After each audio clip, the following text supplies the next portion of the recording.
미가서 6장입니다.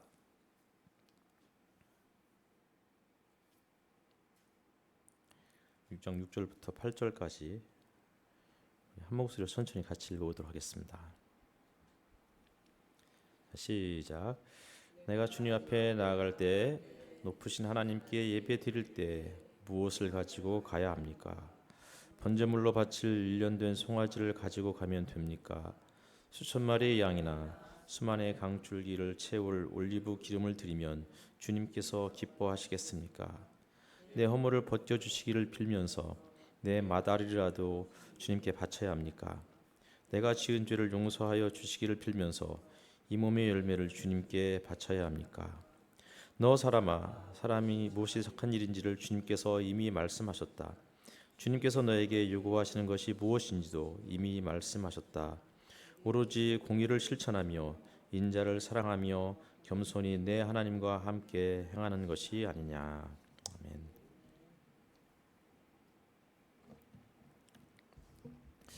반갑습니다. 폭염이 계속 이어지고 있습니다.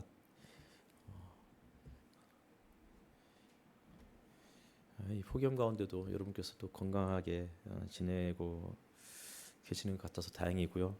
또 정심자매가 또 한 주간 또 병원에 입원했다가 퇴원해서 또 함께 예배드리게 돼서 또 얼마나 감사하고 좋은지 모르겠습니다. 정심자매가 지난 주 중에는 보신탕을 먹었다고 자랑을 하더라고요. 하여튼 좋은 거를 이렇게 같이 먹어야 되는데 혼자 먹고 자랑만 하고, 하여튼 굉장히 많이 덥습니다. 많이 덥고 힘든데 우리가 함께 모였으니까 함께 잠깐 둘러보면서 인사 한번 나눴으면 좋겠습니다. 오늘 또 우리 정영성두님 조카 분들이 함께 오셨는데요. 반갑습니다.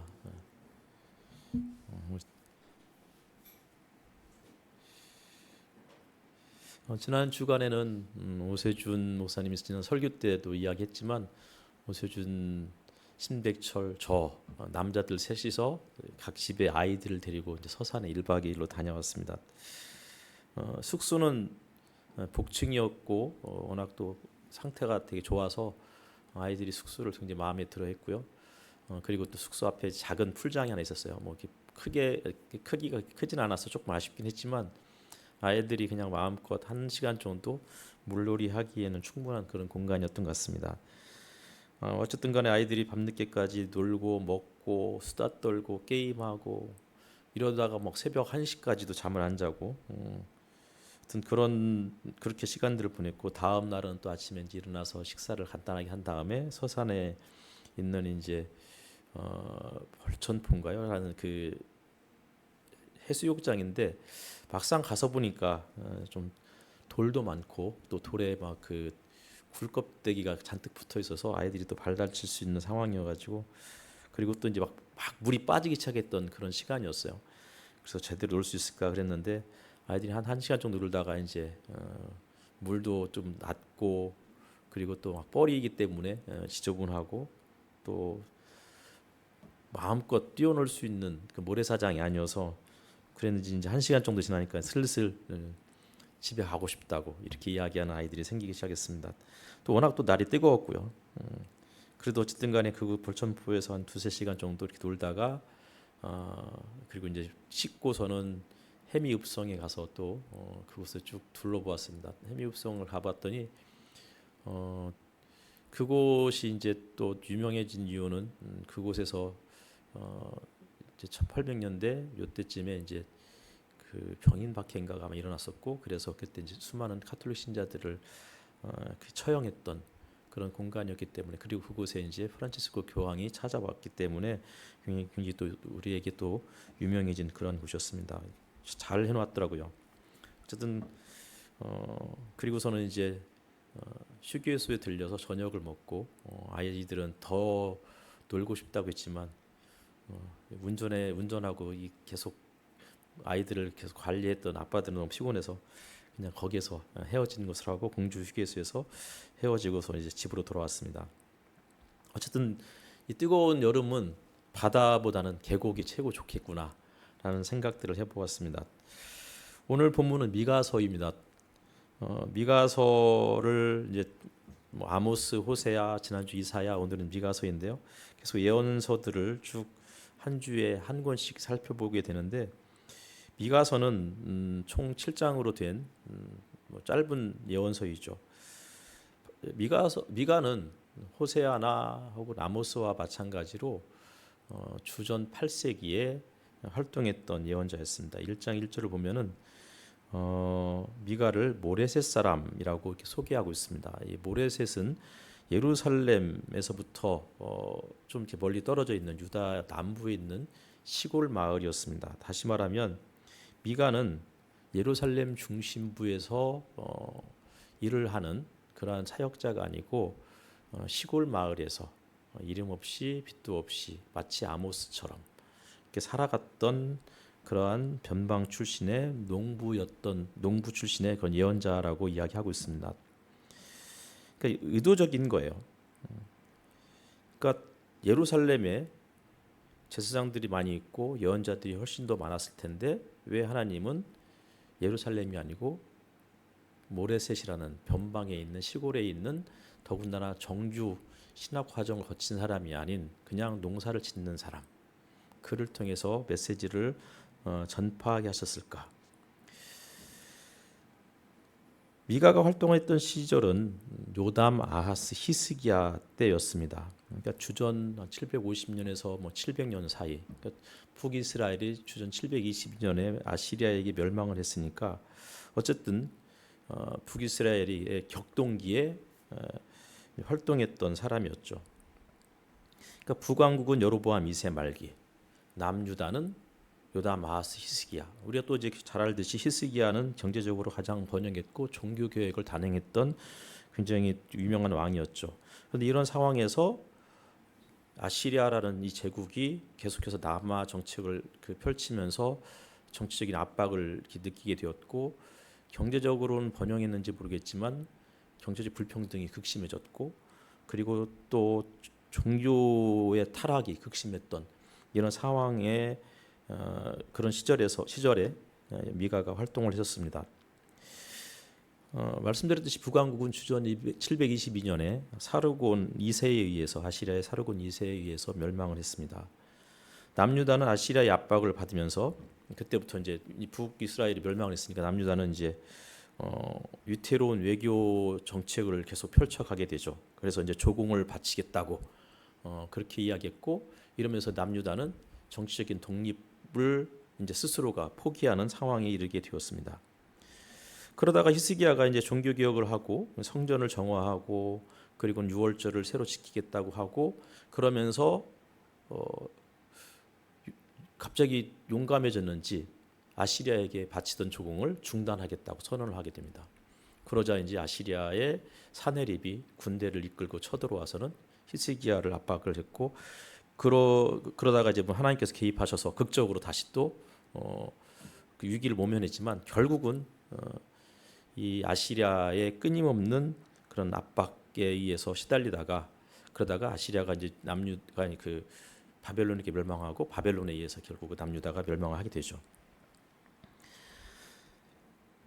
권력자들은 합법적으로 서민들의 토지를 강탈했던 그런 시절이었습니다. 토지를 빼앗겼던 서민들은 결국은 어쩔 수 없이 이제 도시에 모여들기 시작했고 도시에서 일용직 노동자로 살아가게 되는 그런 상황. 재판관들은 뇌물을 받고 판결하는 일들이 횡행했던 시절. 그리고 종교 지도자들은 성전과 다윗 언약을 그들이 간직하고 있기 때문에 자신들은 늘 안전하다고 굳게 믿고 사람들에게 매 제사 때마다 혹은 회당에서 그런 메시지들을 선포했던 시절이었을 것입니다. 미가서는 1장부터 3장까지는 하나님의 심판을 선언하고 있고 그리고 4장부터 7장까지는 희망과 어떤 그 회복에 대한 메시지들을 그렇게 선포하고 있습니다. 근데 1장부터 3장을 보면은 하나님께서 이스라엘을 심판하시는 이유 그것은 아시리아 때문에 나라가 망하는 것이 아니고 권력자들이 힘없는 사람들의 토지를 강탈했기 때문이라고 2장 2절을 보니까 권력자들이 탐나는 밭을 빼앗고 탐나는 집을 제 것으로 만든다. 집 임자를 속여서 집을 빼앗고 주인에게 딸린 사람들과 유산으로 받은 밭을 제 것으로 만든다. 이게 힘 있는 사람, 나름 좀 약삭 빠르고 머리가 좋다고 하는 사람들이 하는 짓거리들이 이런 것들인 거예요. 잘 모르는 사람들, 순진한 사람들, 혹은 너무나 사람을 잘 믿는 사람들을 속이는 거죠. 열왕기상에 보면은 아합이라는 사람이 나오잖아요. 아합이 자기 주변에 있는 나봇의 포도밭이 너무나 마음에 들었어요. 저 포도밭을 좀 포도원을 빼앗고 싶은데 빼앗을 수 있는 명분이 없는 거죠. 그래서 포도원을 비싼 값을 쳐줄 테니까 자기한테 넘겨라라고 했더니 나봇이 조상에게 물려받은 유산 기업이기 때문에 절대 물려줄 수 없다. 내줄 수 없다라고 하죠. 그러자 이제 이 아합이 갑자기 식음을 전폐하고 드러눕습니다. 그리고 그것을 지켜보았던 그의 아내 이세벨이 저렇게 저렇게 무능한 왕이 있나? 저렇게 무능한 대통령이 있나? 라고 생각을 하고서 그리고서 이세벨이 이제 본격적으로 작업을 펼치잖아요. 그래서 나봇의 그 고향에 있는 장로들에게 이제 아합의 이름으로 편지를 쓰죠. 그래가지고는 나봇을 하나님의 이름을 망령되이 일컫는다. 그리고 왕을 모독한다. 라는 그러한 죄명으로 나봇을 이제 체포하고 그리고는 그를 쫓아버리죠. 그래서 성 밖으로 내보내죠. 그리고는 성 밖에서 그를 돌로 쳐 죽여버렸습니다. 그리고는 이제 합법적으로 나봇의 포도원을 강탈하는 그런 내용들이 열왕기상에 나와 있죠.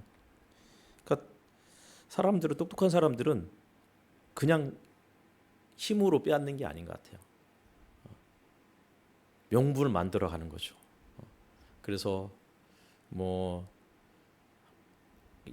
없었던 일을 있던 것처럼 그렇게 만들어가지고는 그런 식으로 해서 합법적으로 자기가 원하는 것들을 손에 넣는 이런 일들이 비일비재하죠. 오늘도 이런 일들이 심심찮게 벌어지고 있어요. 그런데 이게 주전 8세기에도 일어났다고 하니까 참 사람 사는 곳이 다 똑같은 거 아닐까?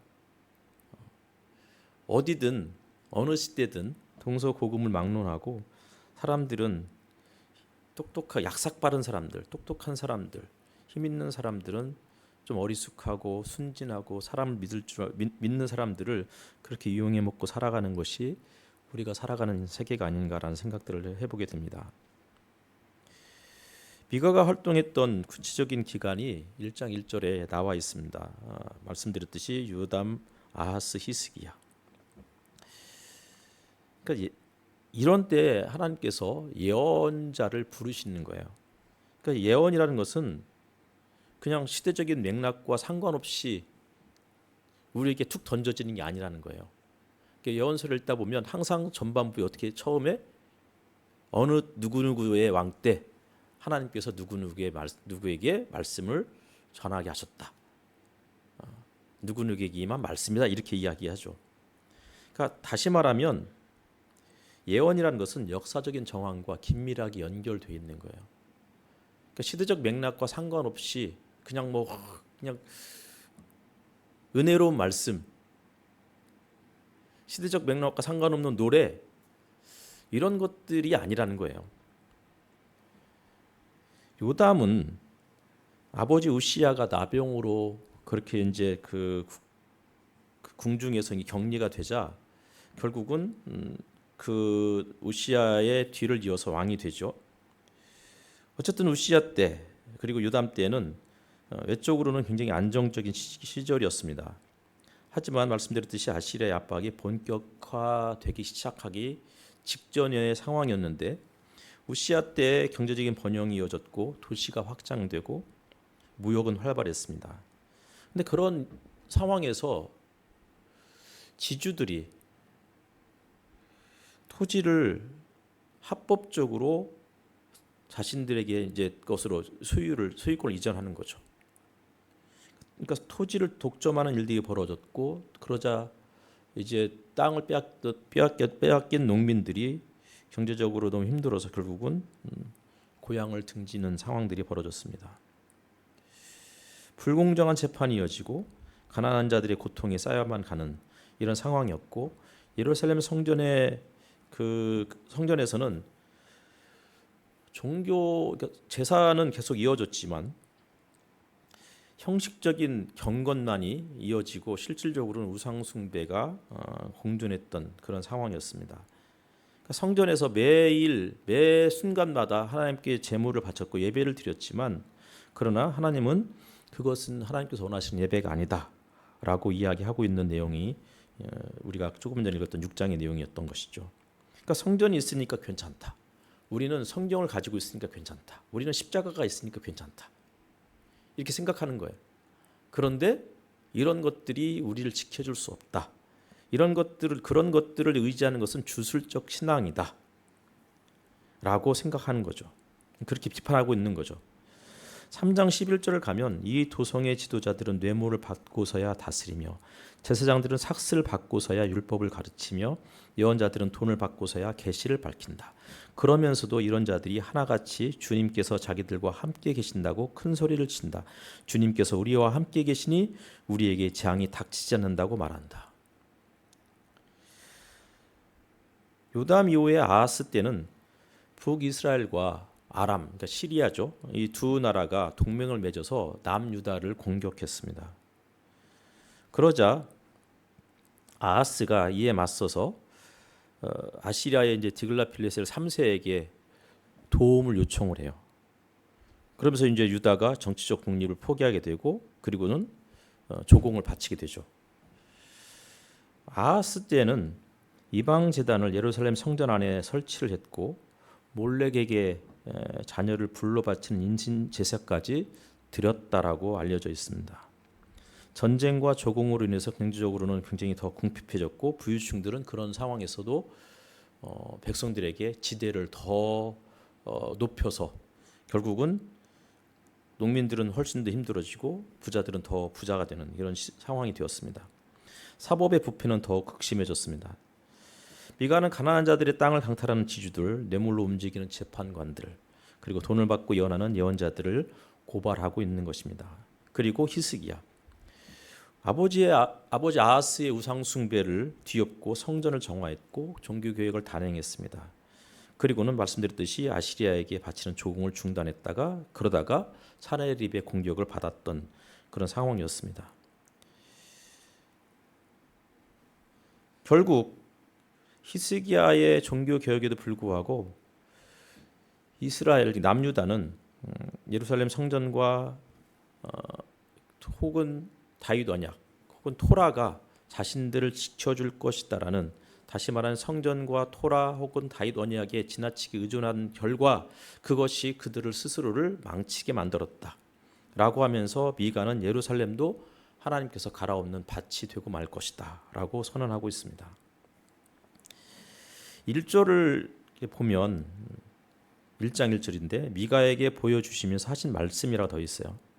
그러니까 보여주셨대요, 미가에게. 그러니까 이게 예언자의 모습이 아닌가 싶어요.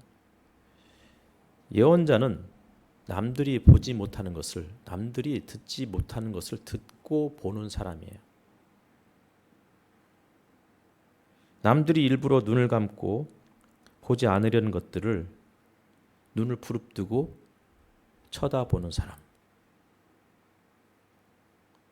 그리고 남들이 듣지 않으려고 귀를 막는 그 누군가의 고통 소리를 귀를 쫑긋 세우고 그것을 듣고, 그리고는 다른 사람들에게 여기에 누군가가 아파하고 있다고,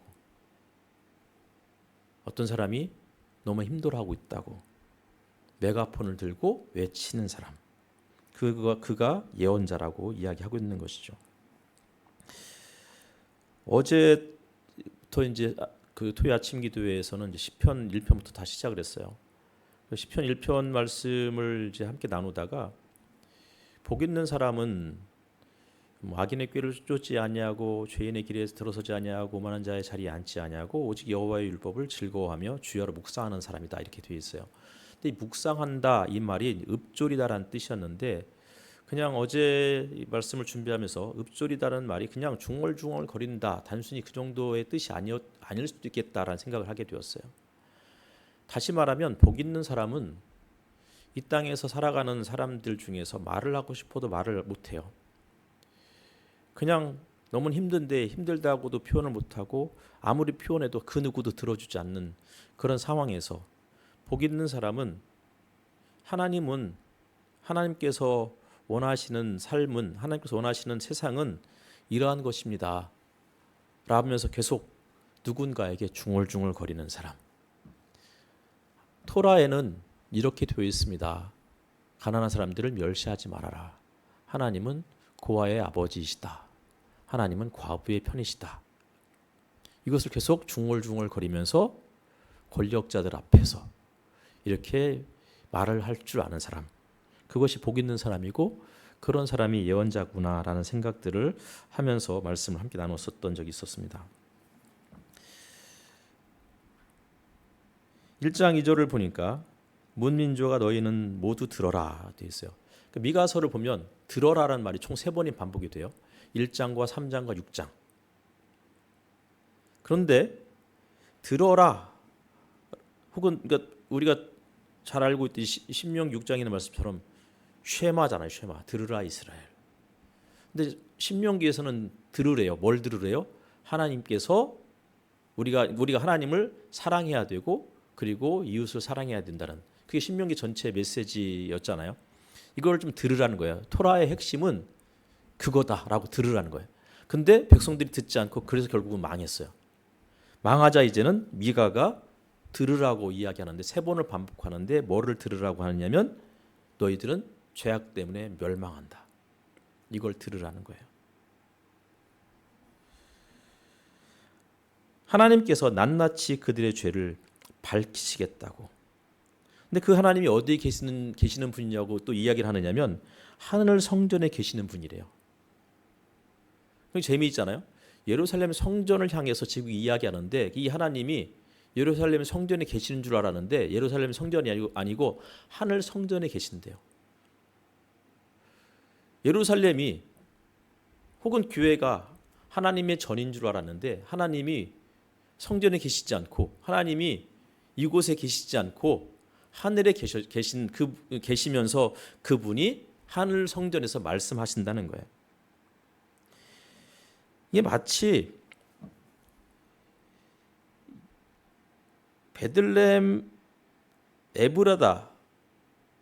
그러니까 거기에서 통치자가 날 것이다라고 하는 그런 예언들이 이제 미가서에 또 나오는데 통치자는 예루살렘에서 나와야 되잖아요. 왜냐하면 그곳에 통치자가 있고 따라서 그의 아들이 통치자가 될 거니까. 그런데 이 새로운 통치자는 진정한 통치자는 예루살렘이 아니고 베들레헴에서 날 거라는 거예요. 그러니까 성전에서 하나님 계시지 않고 하늘에 계시고 예루살렘에서 통치자가 나오는 것이 아니고 베들레헴에서 나올 것이다. 새로운 메시아, 진정한 구세주가 예루살렘이 아닌 베들레헴 같은 그러한 촌구석에서 나올 것이니 그러니 너희는 그의 말을 들으라는 것이죠. 그러면서 예루살렘을 비판을 하는데 예루살렘이 1장 5절을 보면 야곱의 죄가 무엇이냐 사마리아가 아니더냐 유다의 산당이 무엇이냐 예루살렘이 아니더냐 이렇게 이야기하고 있어요. 그러니까 미가는 북이스라엘이 멸망한 이유가 사마리아 때문에 멸망했다는 거예요. 북이스라엘의 수도가 사마리아였잖아요. 사마리아 때문에 망했대요. 사마리아는 왕과 권력자들이 모여 있는 곳이고 종교 지도자들이 모여 있는 곳이에요. 근데 그곳 때문에 북이스라엘이 망했대요. 남유다가 망한 이유가 뭐냐면 예루살렘 때문이래요. 예루살렘이 뭐가 됐기 때문에요? 성전이 있어야 할 예루살렘이 산당이 되어버렸다는 거예요. 유다의 산당이 무엇이냐? 예루살렘이 아니더냐. 그러니까 북이스라엘의 멸망의 원인은 힘 있는 사람들, 종교 지도자들. 남왕국의 남유다의 멸망의 원인은 똑같은 거예요.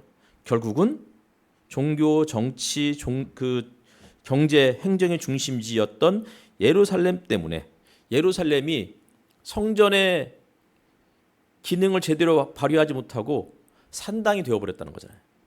우상 숭배지가 되었기 때문에 결국은 나라가 망했다. 망해가고 있다. 근데 우리 교회에도 적용할 수 있는 부분인 것 같아요. 나라가 어려워진 이유가 뭘까요? 그러니까 윤석열 같은 그런 어떤 이 거지 발사기 같은 사람들이 자꾸 이제 권력을 차지하는 이유가 뭘까요? 교회 때문에 그런 게 이제 자꾸 밝혀지고 있잖아요. 그러니까 교회인 줄 알았는데 알고 봤더니 산당이라는 거예요. 기독교인 줄 알았는데 자세히 보니까 통일교나 신천지하고 매일반이라는 거죠. 하나님의 말씀을 매일같이 전하는 그런 공간인 줄 알았는데 자세히 귀를 기울여 보니까 이 무당 쿠닥거리 하는 거나 교회 목사가 설교하는 내용이나 똑같은 거예요. 그냥 점쟁이가 점괘 치는 것이나 같은 상황. 그래서 나라가 망했다는 거예요. 근데 그런 사람들이 자꾸 회개하자고 그래요, 또. 되게 웃기죠. 자기들이 죄를 지어서 교회가 이 모양 이 꼴이 됐는데 또 갑자기 또 무슨 집회, 미스바, 대성회 이런 걸 자꾸 열어가지고는 회개하자고 그러는데 회개의 내용을 잘 들어보면은 말도 안 되는 것들을 회개하고 있는 거죠.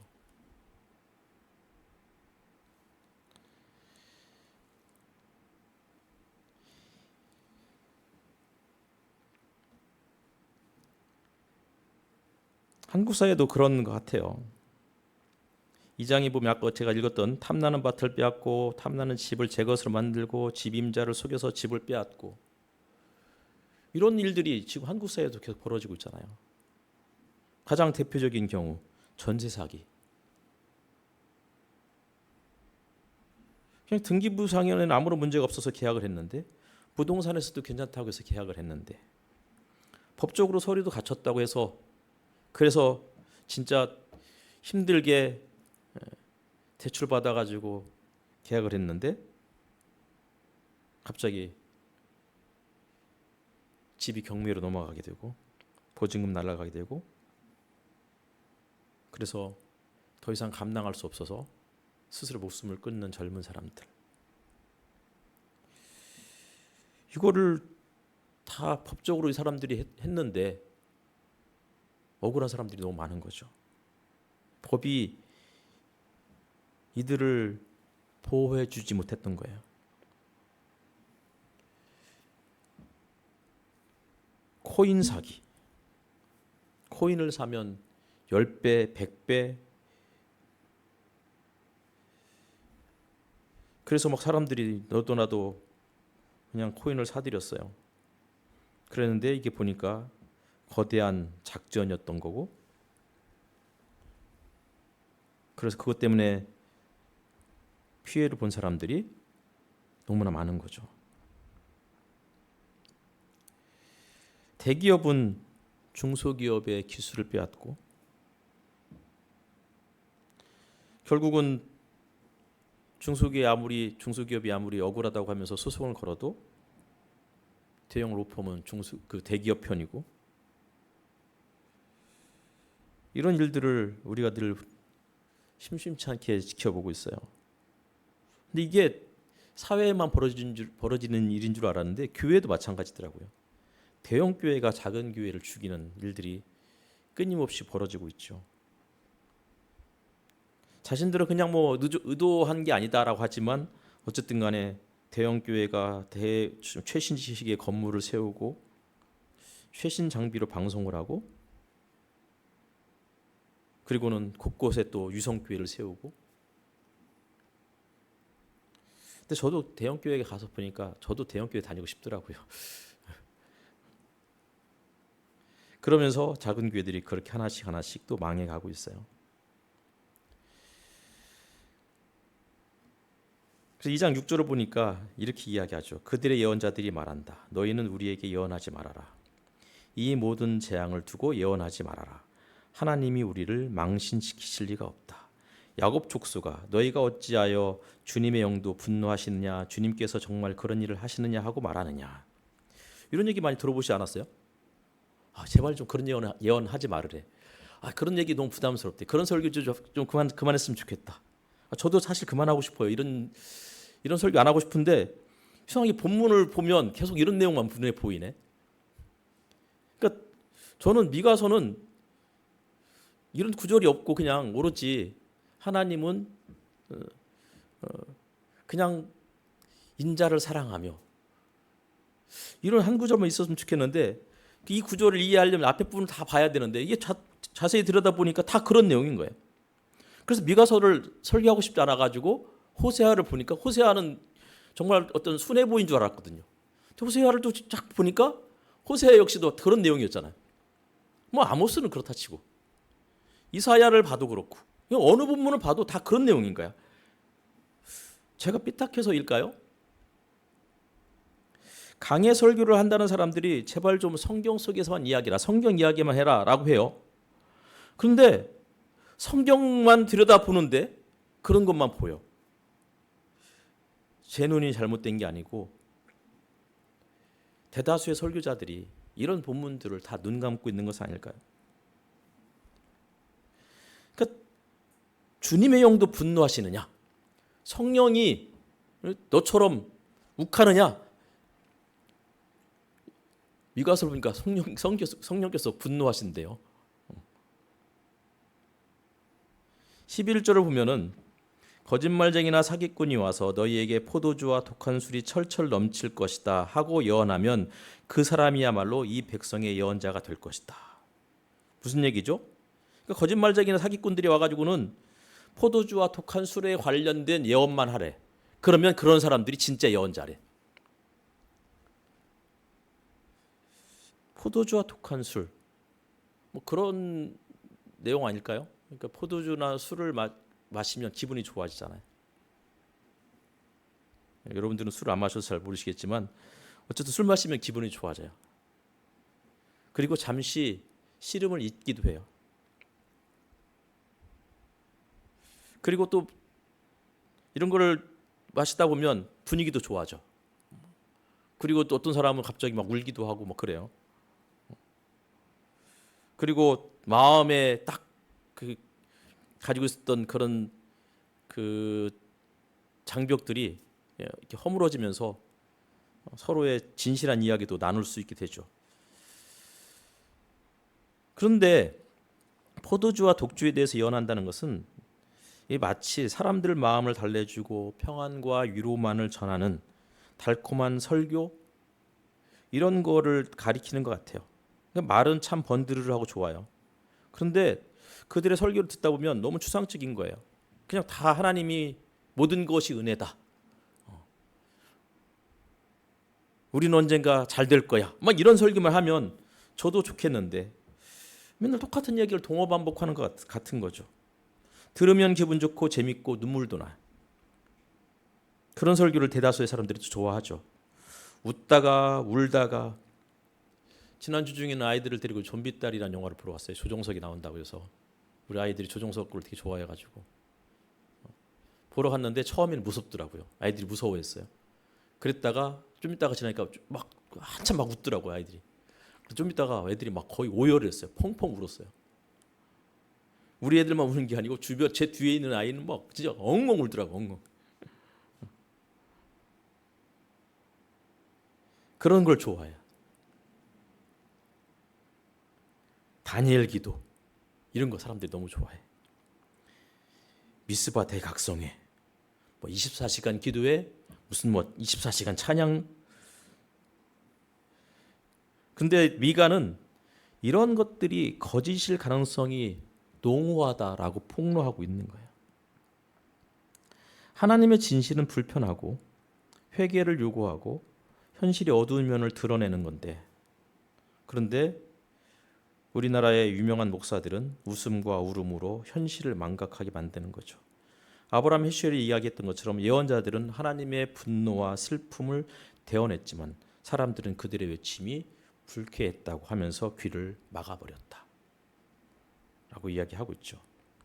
그러니까 맨날 또 포도주와 독주 이거는 또 어떻게 할 수 있느냐면 맨날 교회에서 술 마시지 마라, 담배 피지 마라 이런 설교만 한다 하는 것과 같은 건 아닐까? 그래서 막 우리가 그런 체험들을 이야기를 많이 했던 것 같아요. 어느 날 갑자기 기도를 하다가 내가 그토록 좋아했던 술 냄새, 담배 냄새가 역겨워졌다. 뭐 이런 거를 참 많이 간증을 들었던 것 같아요.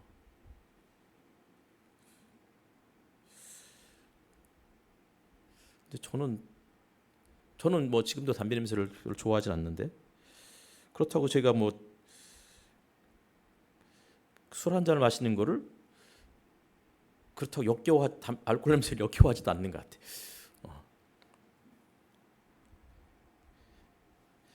언제까지 그런 설교만 하겠냐 이거예요.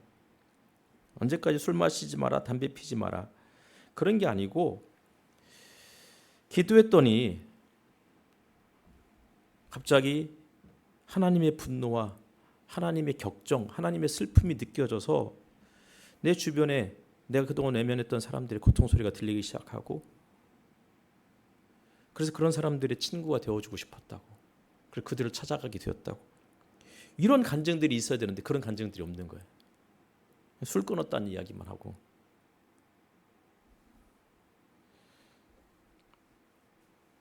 (3장을) 가면 야곱의 지도자들아 이스라엘의 집의 지도자들아 곧 정의를 미워하고 올바른 것을 모두 그릇되게 하는 자들아 나의 말을 들어라.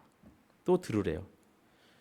뭐를 들으라고 하느냐면 정의를 미워하고 올바른 것을 모두 그릇되게 하는 자들이 들어야 할 것은 다름 아니라 그들이 백성을 죽였다는 거예요.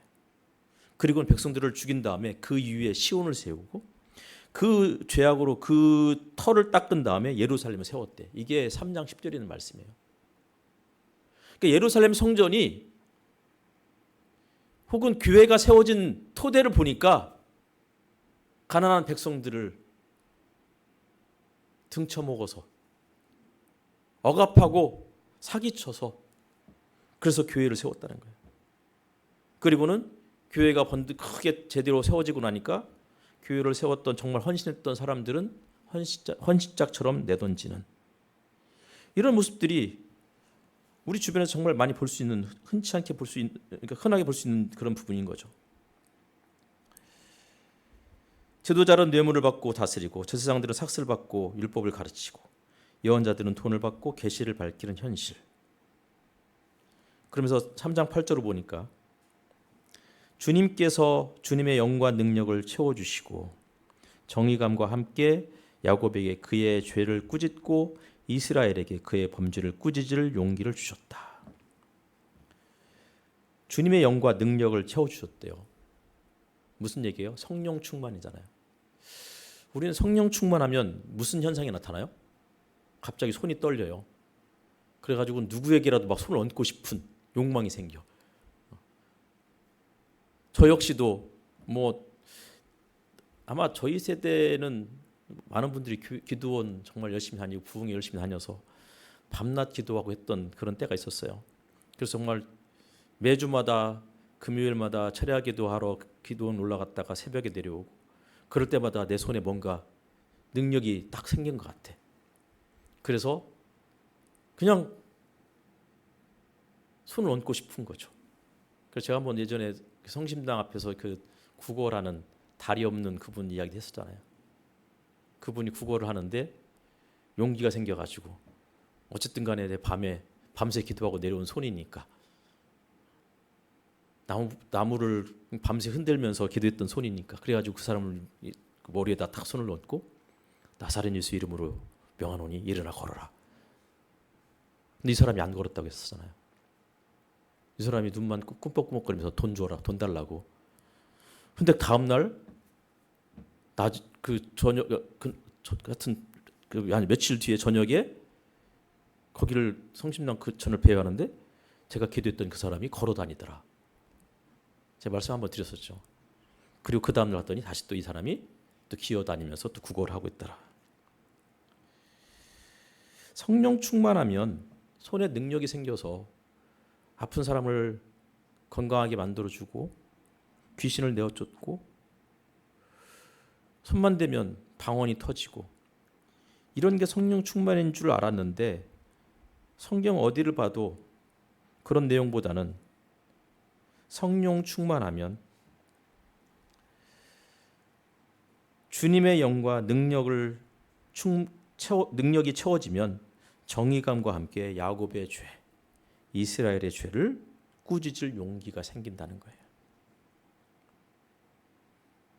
성령 충만하면 늘 웃고 다닐 줄 알았어요. 모든 것이 은혜 하면서 막 찬양 부르고 늘 은혜로운 말만 할 줄 알았는데 성령 충만한 사람들이 그렇게 이야기를 하죠.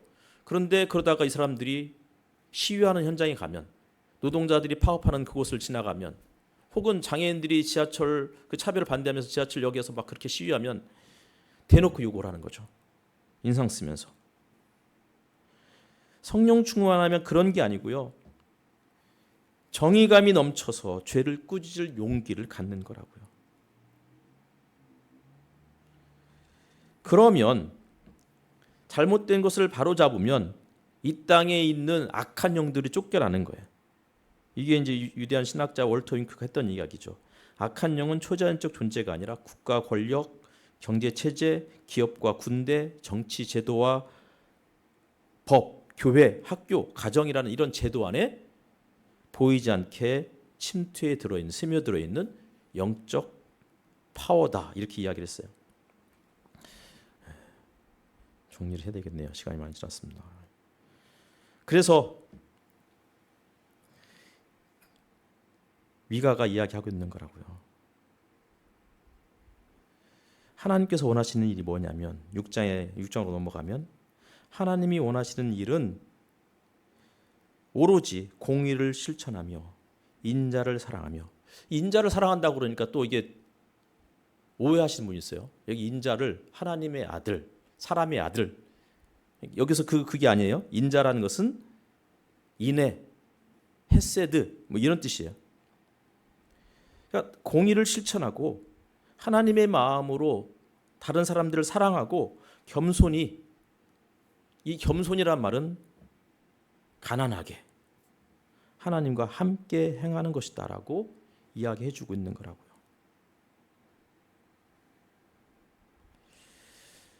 그런 교회가 되었으면 좋겠어요. 미가가 꿈꾸는 세상은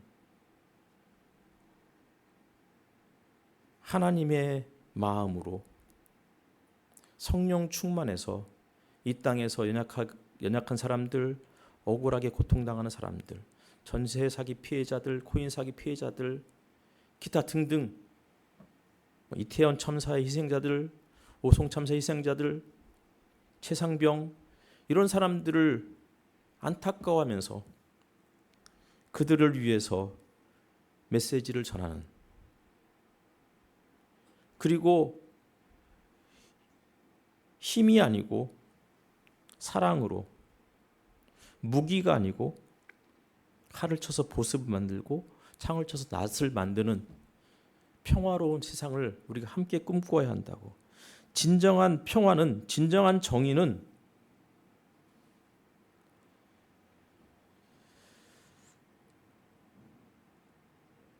사람들이 안전하게 각자의 포도원과 각자의 무화과나무 아래서, 감람나무 그 아래서 거할 수 있는 그러한 공간을 만들어가는 것이다라고. 그러한 교회가 우리 가운데 있다면 사람들이 시온으로 모든 민족들이 열방이 모여들듯이 그런 교회가 우리 가운데 있다면 사람들이 그곳으로 찾아갈 것이고 그곳에 가서 이곳이 진정한 교회이고 이곳에 과연 하나님이 거하시는 집입니다라고 선언하며 고백하며 예배할 수 있지 않을까 싶습니다. 기도하겠습니다.